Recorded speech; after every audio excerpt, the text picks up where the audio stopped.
4 часи. Могу грати. І почекаємо ще. Ні, тут народ пливе туди-сюди.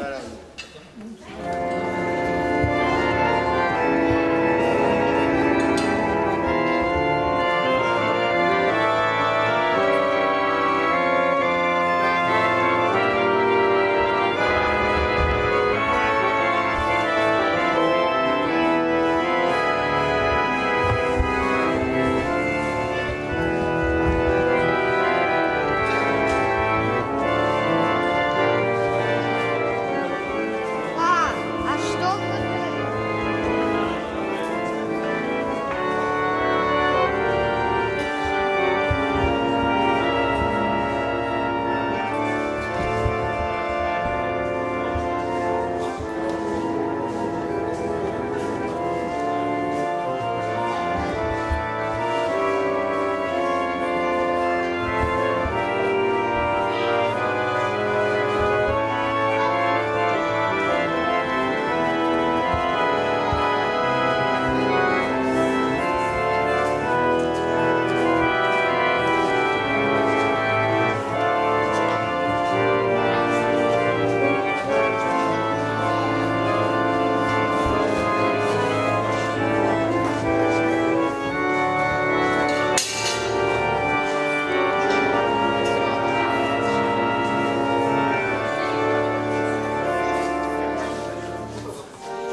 Трошки расскажу.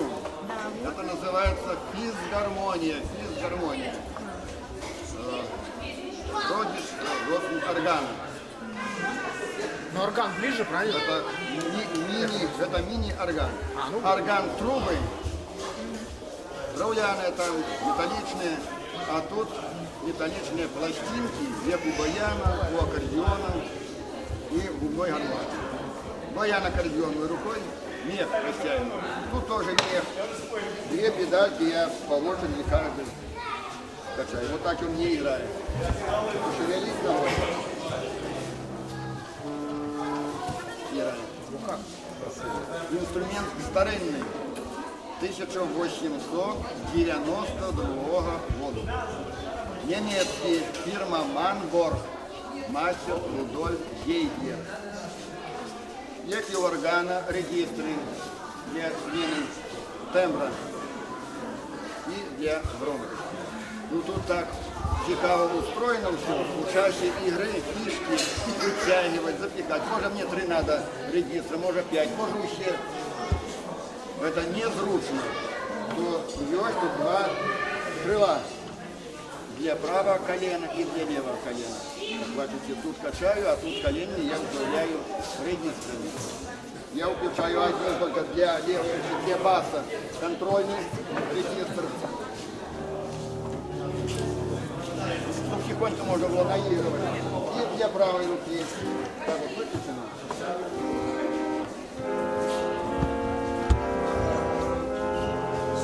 А теперь глядите, буду колени управлять. Поезд управляет.